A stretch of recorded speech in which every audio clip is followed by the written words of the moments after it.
मेरा नाम अरुण है और जो मैं आपको बताने जा रहा हूं वो सिर्फ एक कहानी नहीं बल्कि मेरी जिंदगी का वो हिस्सा है जिसने मुझे इंसान से कुछ और बना दिया, कुछ ऐसा जिसे मैं खुद भी नहीं पहचानता। 7 साल, पूरे 7 साल मैंने तंत्र साधना में लगा दिए थे। मेरे गुरु ने मुझे कई विद्याएं सिखाई थीं, पर हर बार कुछ न कुछ अधूरा रह जाता था। मंत्र सिद्ध होने के करीब होता, फिर अचानक सब ठप हो जाता, जैसे कोई अदृश्य दीवार मेरे और सिद्धि के बीच खड़ी हो जाती थी। मैं निराश नहीं था, बस बेचैन था।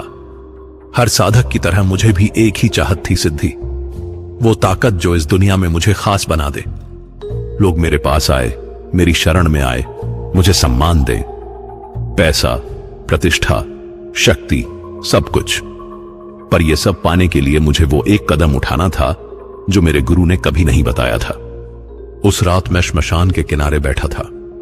आधी रात का समय था और ठंडी हवा चल रही थी। मसान की धुली हुई राख मेरे माथे पर लगी थी और मैं एक मंत्र जप में लीन था। तभी मुझे दूर से किसी के आने की आहट सुनाई दी।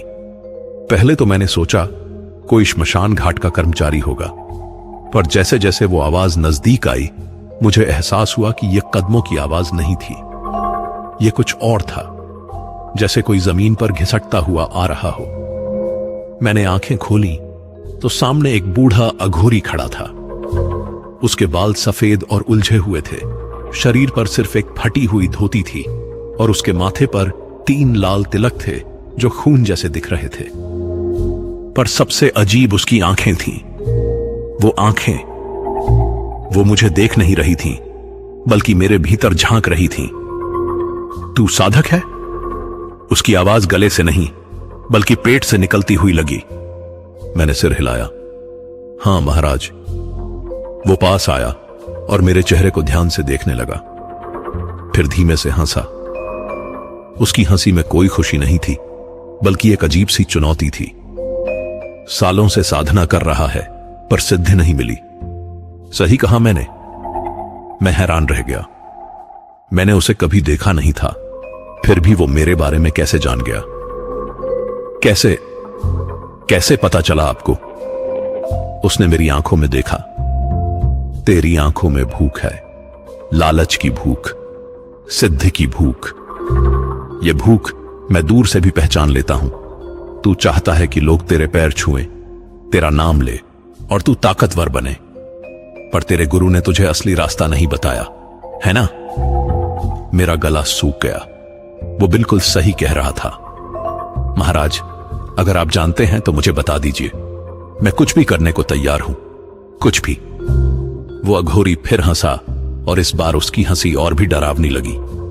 उसने अपना हाथ मेरे कंधे पर रखा और मुझे लगा जैसे बर्फ का टुकड़ा मेरी त्वचा से लग गया हो। कुछ भी? तू सच में कुछ भी करने को तैयार है? हां महाराज, बस मुझे सिद्ध चाहिए। उसने अपना हाथ हटाया और जमीन पर बैठ गया। फिर उसने राख से एक अजीब सा निशान बनाया। वो निशान किसी यंत्र जैसा था, पर मैंने ऐसा यंत्र पहले कभी नहीं देखा था। सुन, सिद्धि पाने के कई रास्ते हैं, पर सबसे तेज रास्ता है रक्त दीक्षा। रक्त दीक्षा? मैंने पहली बार यह नाम सुना था। हां, यह वो दीक्षा है जिसमें तुझे किसी स्त्री के शरीर से पहली बूंद रक्त निकालनी होगी और वो रक्त तुझे अपनी जीभ पर रखना होगा, बस एक बूंद। उसके बाद तेरी साधना पूरी हो जाएगी, तुझे हर सिद्धि मिल जाएगी। मेरे पूरे शरीर में एक अजीब सी सिहरन दौड़ गई। पर ये तो क्या पाप है, हिंसा है? उसने मेरी बात बीच में काट दी। देख अरुण, इस दुनिया में 2 तरह के लोग होते हैं। एक वो जो नियमों में बंधे रहते हैं और दूसरे वो जो नियमों को तोड़कर कुछ हासिल करते हैं। तू कौन बनना चाहता है? मेरे मन में एक तूफान उठ रहा था। यह गलत था, मैं जानता था, पर उस अघोरी की बातें मेरे दिमाग में घुसती जा रही थीं। पर किसी को चोट पहुंचाना, सिर्फ एक बूंद अरुण, सिर्फ एक। उस औरत को पता भी नहीं चलेगा, बस एक छोटा सा घाव जो कुछ दिनों में भर जाएगा और तू पूरी जिंदगी के लिए सिद्ध हो जाएगा। बोल, तू तैयार है? मैं कुछ नहीं बोल पाया। मेरे भीतर दो आवाजें लड़ रही थीं। एक कह रही थी यह गलत है, मत कर, और दूसरी कह रही थी 7 साल बर्बाद हो गए, अब मौका है, हाथ से मत जाने दे। अघोरी उठ खड़ा हुआ। तुझे सोचने के लिए 3 दिन हैं।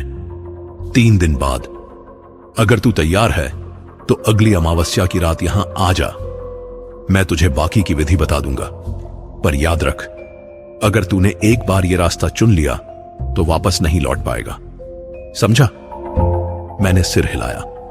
वो अघोरी वापस अंधेरे में खो गया और मैं वहीं बैठा रहा। पूरी रात मैं उसी बात के बारे में सोचता रहा। सुबह जब मैं घर लौटा तो मेरे चेहरे पर थकान थी, पर दिमाग में एक नई चिंगारी जल चुकी थी। अगले 3 दिन मेरे लिए नरक से कम नहीं थे। मैं सोचता रहा। कभी मन करता कि यह सब भूल जाऊं, पर फिर लालच मुझे खींच लेता। मैं अपने कमरे में बैठा यंत्र बनाता, मंत्र पढ़ता, पर हर बार मेरे सामने वही सवाल आ जाता, क्या मैं ये कर सकता हूं? तीसरे दिन शाम को मैंने फैसला कर लिया। मैं फिर से उसी श्मशान पहुंचा। अमावस्या की रात थी और चारों तरफ घना अंधेरा था। वो अघोरी पहले से ही वहां मौजूद था, जैसे उसे पता था कि मैं आने वाला हूं। तो तू आ गया। मुझे पता था तू आएगा। तेरी आंखों में वो भूख अब भी जल रही है। मैंने गहरी सांस ली। हां महाराज, मैं तैयार हूं। आप बताइए क्या करना है। उसने मुस्कुराते हुए अपनी जेब से एक छोटा सा चाकू निकाला।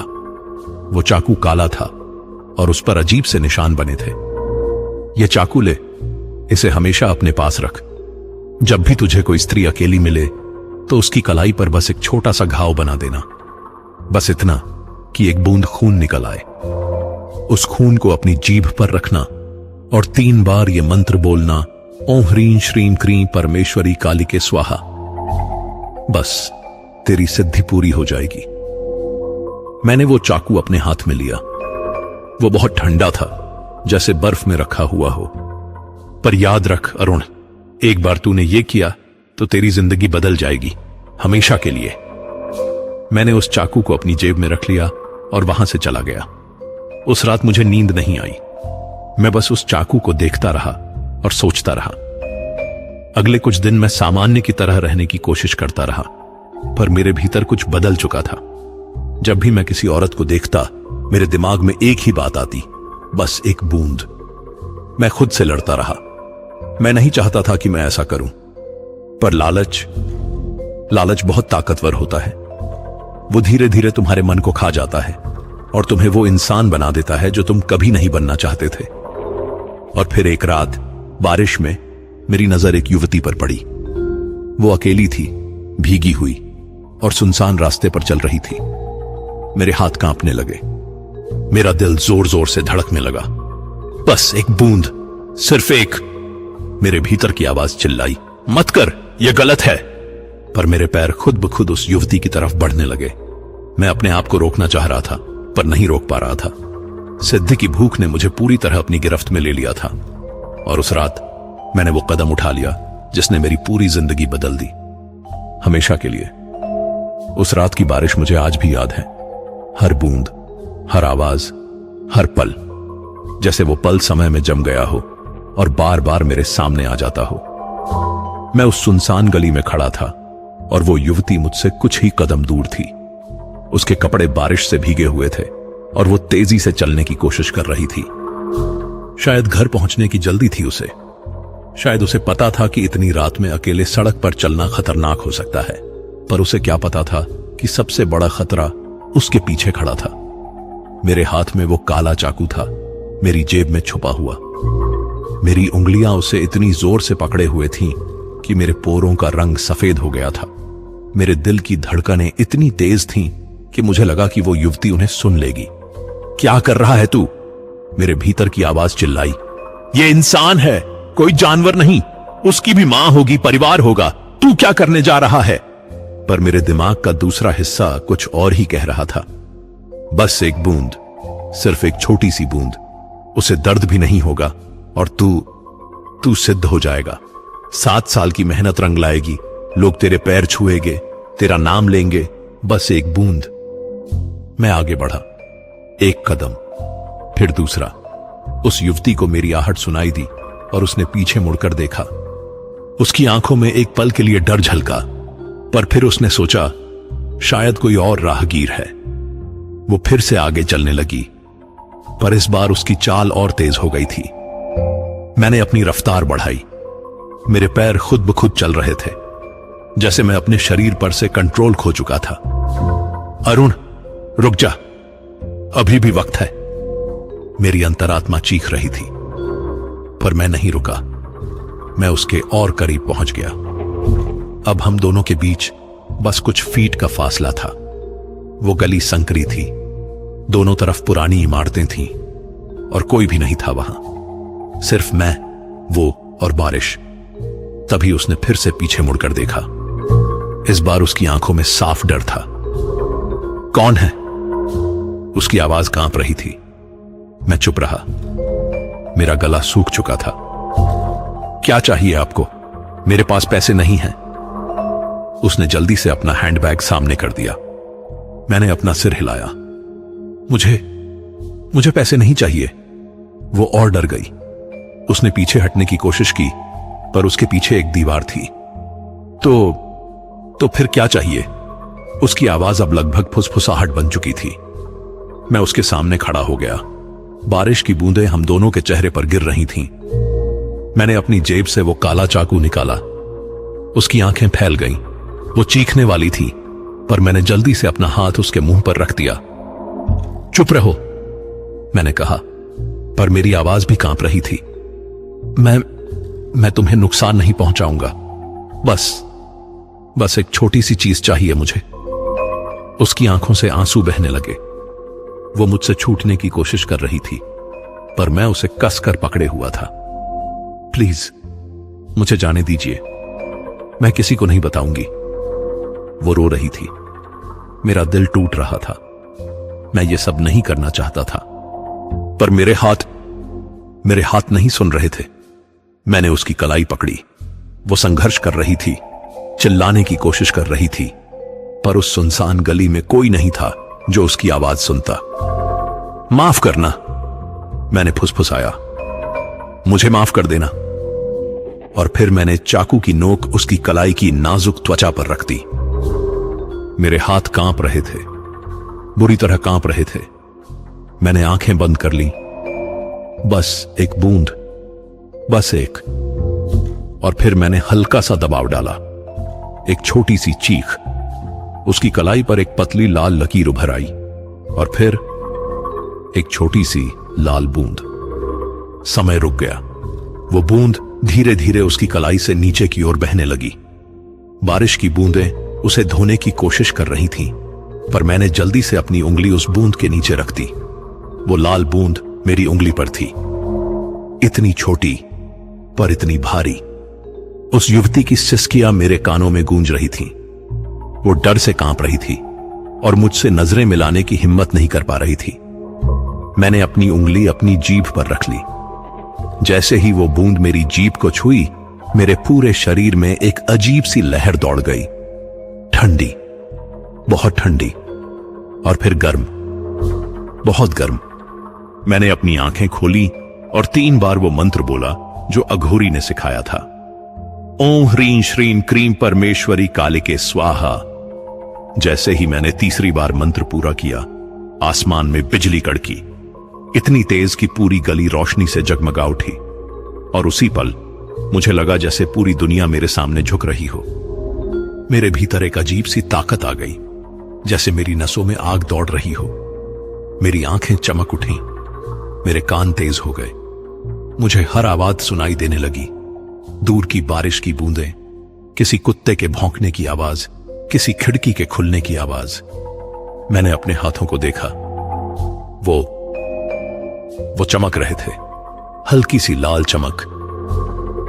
हो गया, सिद्धि मिल गई, मेरे मुंह से निकला।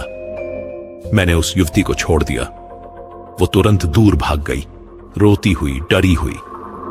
मैंने उसे जाते हुए देखा, पर मुझे कोई फर्क नहीं पड़ा। मैं तो अपनी नई शक्ति में खोया हुआ था। मैं वहीं बारिश में खड़ा रह गया और अपनी शक्ति को महसूस करता रहा। मुझे लगा मैं अजेय हूं। मुझे लगा मैं दुनिया का सबसे ताकतवर इंसान हूं। पर मुझे नहीं पता था कि यह सिर्फ शुरुआत थी। मैं घर लौट आया। पूरी रात मैं सो नहीं पाया।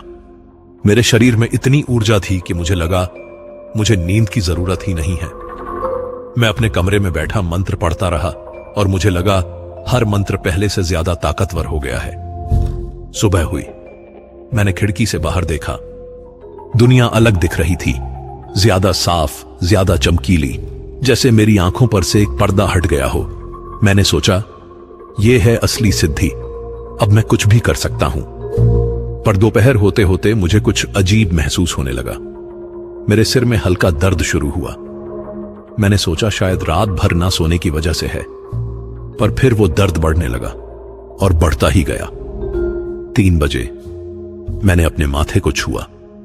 वो गर्म था, बहुत गर्म, जैसे बुखार हो।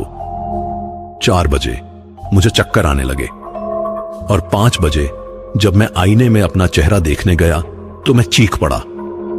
मेरी नाक से खून की एक पतली धार बह रही थी। मैंने जल्दी से टिश्यू उठाया और अपनी नाक पर लगाया, पर खून रुका नहीं, वो बहता रहा। ये क्या हो रहा है? मैंने घबराते हुए कहा। मैंने पानी से नाक धोई। खून थोड़ा रुका, पर फिर से शुरू हो गया। मैंने सोचा शायद कमजोरी की वजह से है। मैंने खाना खाया, पानी पिया, पर खून बंद नहीं हुआ। शाम होते होते मेरी नाक के साथ साथ मेरे होंठों से भी खून आने लगा। अब मैं सच में घबरा गया था। मैंने अपने गुरु को फोन किया, पर उनका फोन नहीं लगा। मैंने एक दूसरे साधक को फोन किया। उसने कहा कि शायद कोई साइड इफेक्ट है, जल्दी ठीक हो जाएगा, पर नहीं हुआ। रात 8 बजे मैं अपने बिस्तर पर लेटा था और मेरे शरीर के अलग अलग हिस्सों से खून बहने लगा था। पहले कान से, फिर आंखों से। मैं चीखना चाहता था, पर मेरे गले से आवाज नहीं निकल रही थी। और फिर आधी रात को मेरी छाती में दर्द शुरू हुआ। ऐसा दर्द जैसे कोई अंदर से मुझे काट रहा हो। मैंने अपनी शर्ट उठाई और जो मैंने देखा वो देखकर मेरी आत्मा कांप गई। मेरी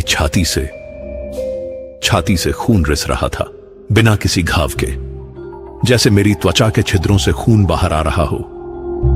नहीं नहीं, यह नहीं हो सकता, मैं बड़बड़ाया। और तभी मेरे कमरे में एक आवाज गूंजी, वही अघोरी की आवाज। सिद्धि मिल गई ना अरुण? मैंने चारों तरफ देखा, कोई नहीं था, पर वो आवाज फिर आई। तूने दूसरे का खून लिया, अब तेरा खून बहेगा। यह सिद्धि नहीं, श्राप है, रक्त दीक्षा का श्राप। मैं डर से कांप रहा था। खून बहता जा रहा था और दर्द बढ़ता जा रहा था। मुझे बचा लो प्लीज, मैं रोने लगा। पर जवाब में सिर्फ एक ठंडी हंसी आई और फिर सब कुछ खामोश हो गया। मैं वहीं पड़ा रहा, खून में लथपथ, और एहसास हुआ कि मैंने कितनी बड़ी गलती कर दी थी। अगली सुबह जब मेरी आंखें खुली तो मुझे लगा शायद वो सब एक बुरा सपना था। पर जब मैंने अपने बिस्तर की चादर देखी तो वो खून से सनी हुई थी। मेरे कपड़े, मेरे तकिए, सब कुछ खून से भरा हुआ था।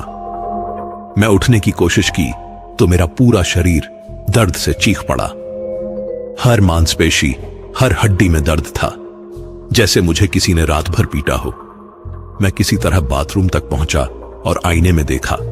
मेरा चेहरा पहचान में नहीं आ रहा था। सूजा हुआ, पीला पड़ा हुआ और आंखों के नीचे गहरे काले घेरे। मैं 20 साल बूढ़ा दिख रहा था। क्या हो रहा है मेरे साथ? मैंने आईने में अपनी तस्वीर को देखते हुए कहा।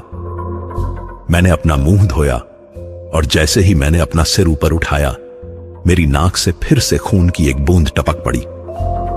नहीं, फिर से नहीं, मैं फुसफुसाया। पर यह तो बस शुरुआत थी।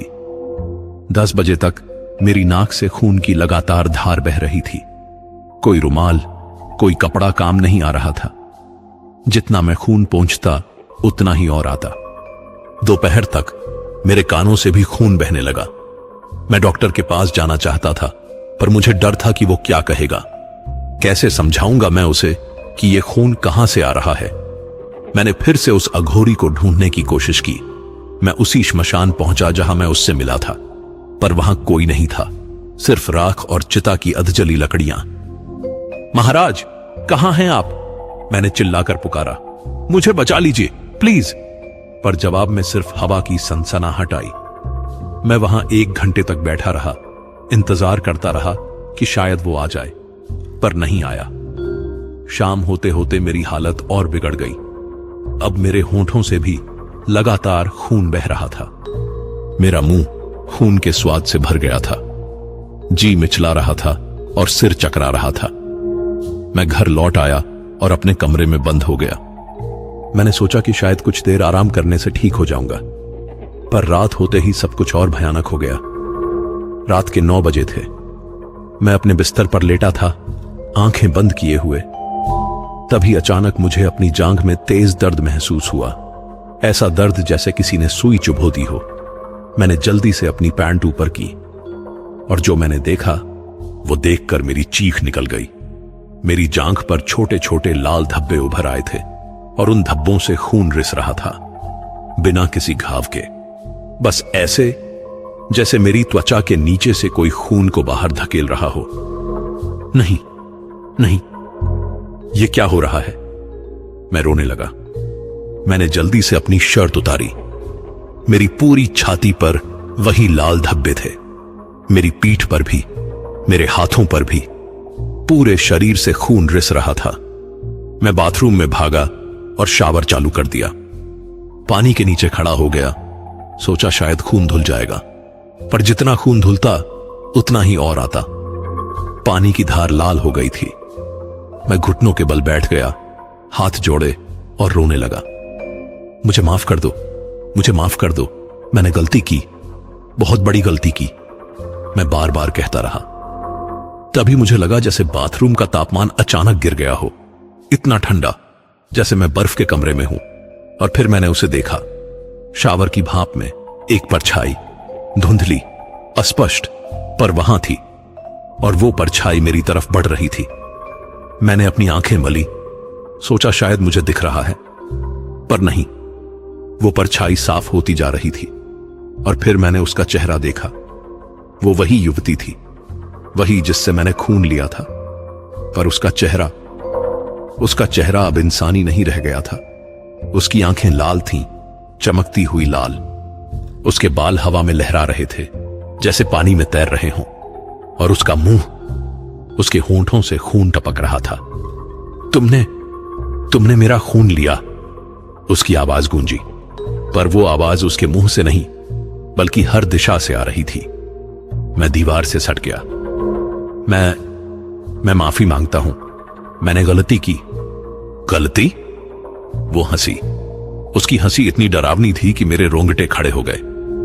तुमने मुझे डराया, मुझे चोट पहुंचाई, मेरा खून लिया, और अब माफी? प्लीज मुझे माफ कर दो, मैं नहीं जानता था कि यह सब होगा। वो मेरे और करीब आई। अब वो इतनी पास थी कि मैं उसकी ठंडी सांसें महसूस कर सकता था। तुमने सिद्धि मांगी थी, है ना? तो लो, ये है तुम्हारी सिद्धि। उसने अपना हाथ मेरी छाती पर रखा। जैसे ही उसने मुझे छुआ, मेरे शरीर में बिजली सी दौड़ गई। दर्द, इतना दर्द कि मैं चीख पड़ा। ऐसा लगा जैसे मेरी हर नस फट रही हो। अब तुम्हारी नसें तुमसे बदला लेंगी। हर बूंद खून जो तुमने मुझसे लिया, वो 100 गुना तुमसे निकलेगा, और तुम मरोगे नहीं अरुण, तुम बस दर्द में जियोगे, हमेशा। नहीं, प्लीज मुझे मार दो, पर यह दर्द मत दो। वो फिर से हंसी। मौत तो बहुत आसान है। तुम्हारी सजा जीना है, वो भी ऐसे जीना जहां हर पल तुम्हें अपनी गलती याद आए। और फिर वो गायब हो गई, बस ऐसे जैसे कभी थी ही नहीं। मैं वहीं बैठा रह गया, कांपता हुआ, रोता हुआ। पानी अब भी बह रहा था और मेरे शरीर से खून अब भी रिस रहा था। मैं नहीं जानता कितनी देर मैं वहां बैठा रहा, शायद घंटे, शायद ज्यादा। जब मैं बाहर आया तो मेरे पैरों में ताकत नहीं थी। मैं किसी तरह अपने बिस्तर तक पहुंचा और गिर पड़ा। मेरी आंखों के सामने अंधेरा छा गया। मैंने सोचा शायद ये मेरा अंत है, शायद अब मैं मर जाऊंगा, पर नहीं, मैं नहीं मरा।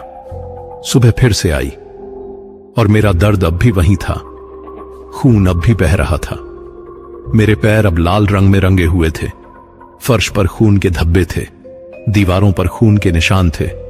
मेरा कमरा किसी कसाई खाने जैसा दिख रहा था। मैं उठने की कोशिश की, पर मेरा शरीर हिला तक नहीं।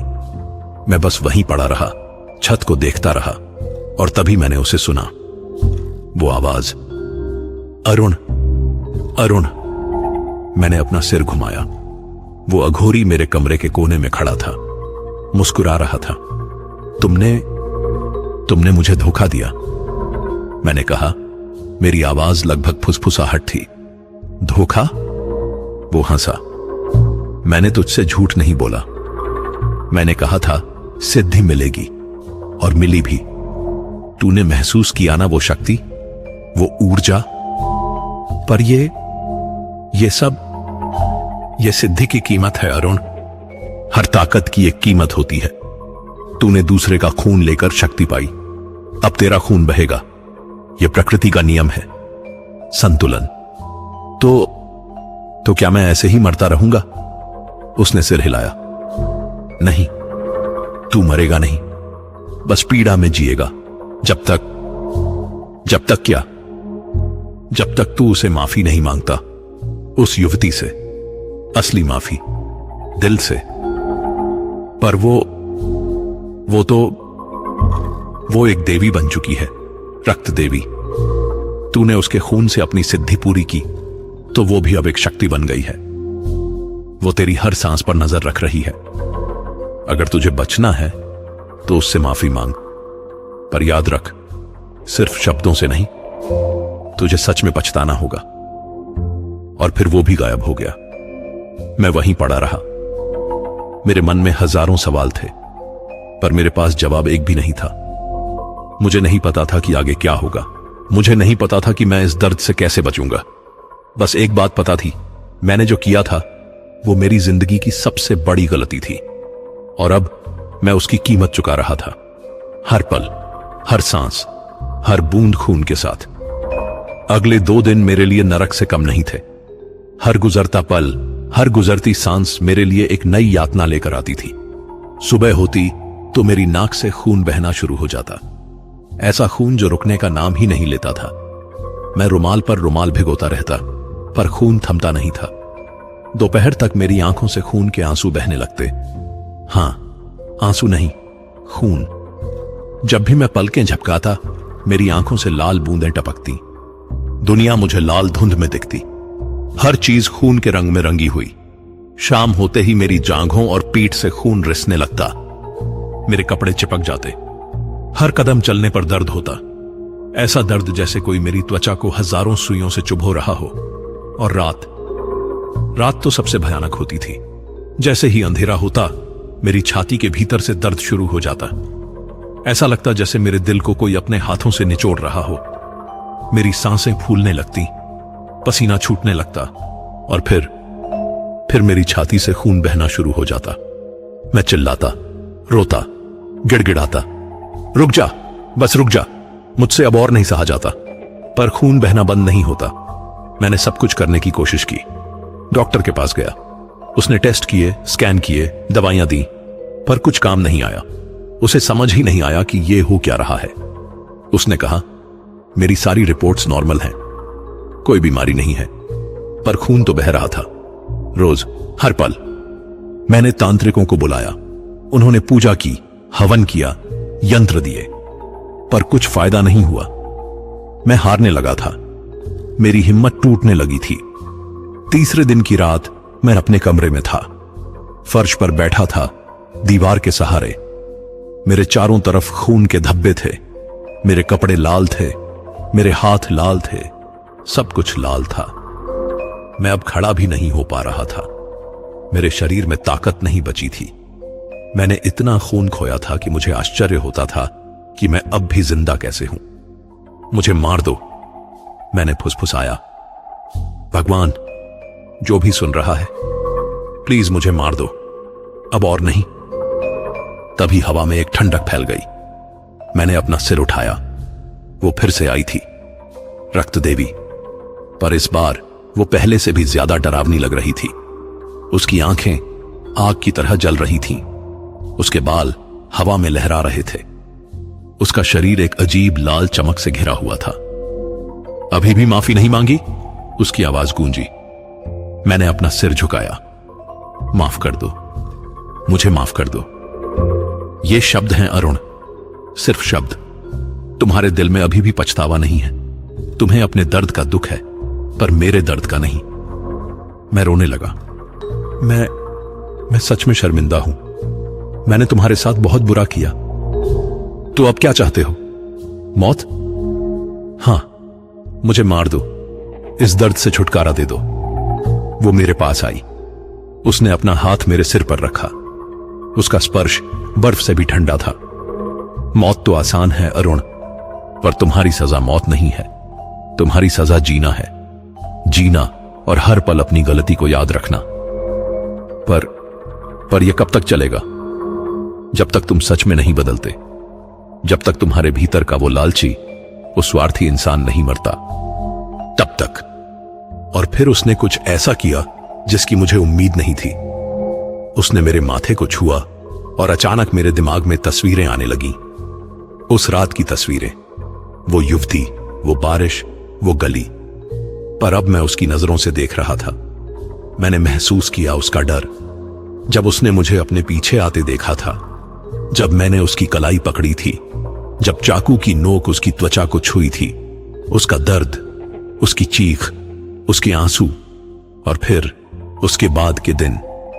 कैसे वो घर नहीं जा पाई उस रात, कैसे वो रास्ते में बेहोश हो गई थी, कैसे लोगों ने उसे अस्पताल पहुंचाया था। उसका परिवार, उसकी मां का रोना, उसके पिता का गुस्सा, उसके भाई की बेबसी, और सबसे ज्यादा उसका अपना दर्द।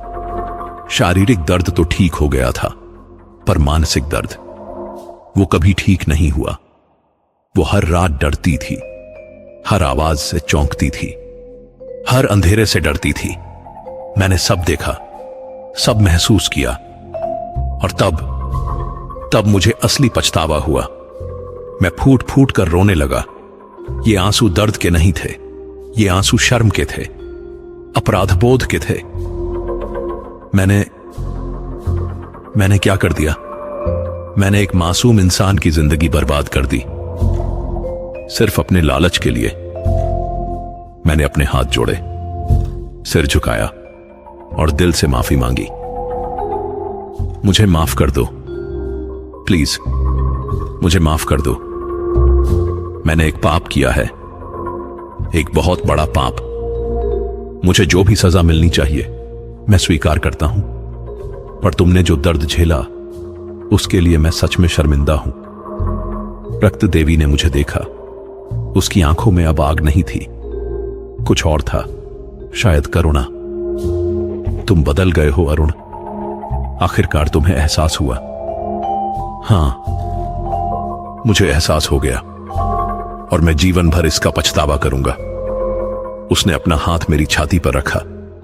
इस बार उसका स्पर्श ठंडा नहीं था, गर्म था, सुकून देने वाला।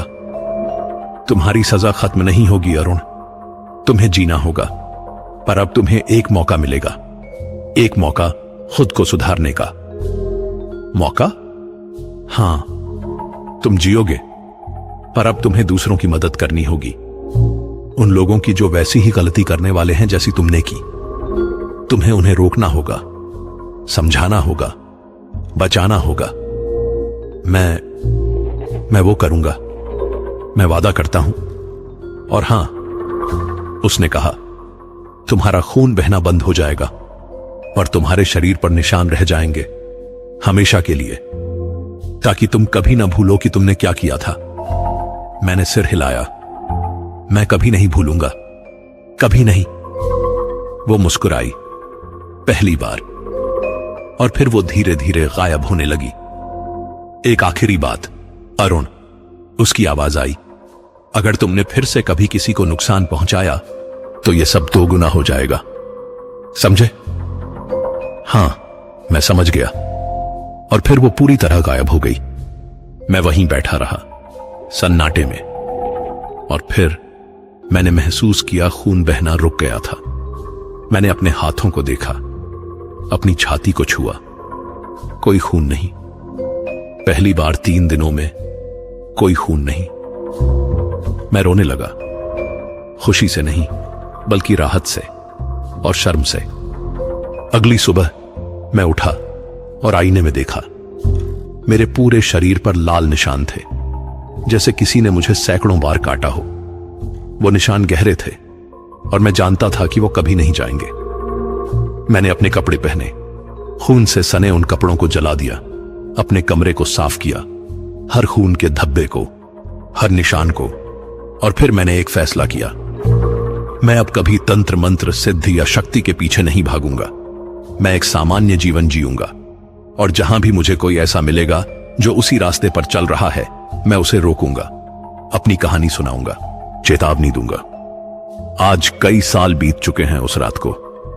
मैं अब एक सामान्य आदमी हूं। मेरी एक नौकरी है, एक छोटा सा घर है, पर रात में जब मैं सोने जाता हूं तो मुझे वो सब याद आता है। वो खून, वो दर्द, वो चीखें, और सबसे ज्यादा मुझे उस युवती का चेहरा याद आता है। वो डर, वो दर्द। मेरे शरीर पर निशान अब भी हैं। हर रोज जब मैं नहाता हूं तो वो निशान मुझे याद दिलाते हैं कि मैंने क्या किया था, कि मैंने कितनी बड़ी गलती की थी। और ये अच्छा है, मुझे याद रखना चाहिए हमेशा, क्योंकि जिस दिन मैं भूल जाऊंगा उस दिन शायद मैं फिर से वही गलती कर दूं। सिद्धि का लालच बहुत खतरनाक होता है। वो तुम्हें अंधा बना देता है, तुम्हें इंसान से राक्षस बना देता है, और जब तुम्हें एहसास होता है तो बहुत देर हो चुकी होती है। मैंने अपनी कीमत चुकाई, खून से, दर्द से, और एक ऐसे अपराध बोध से जो कभी खत्म नहीं होगा। अगर कोई ये कहानी पढ़ रहा है तो मैं उनसे बस इतना कहूंगा, कभी भी किसी शॉर्टकट के पीछे मत भागो, कभी भी किसी को नुकसान पहुंचाकर कुछ पाने की कोशिश मत करो, क्योंकि वो सिद्धि नहीं, श्राप बन जाएगी। और श्राप हमेशा रहता है, मेरी तरह रक्त में लिखा, हमेशा के लिए।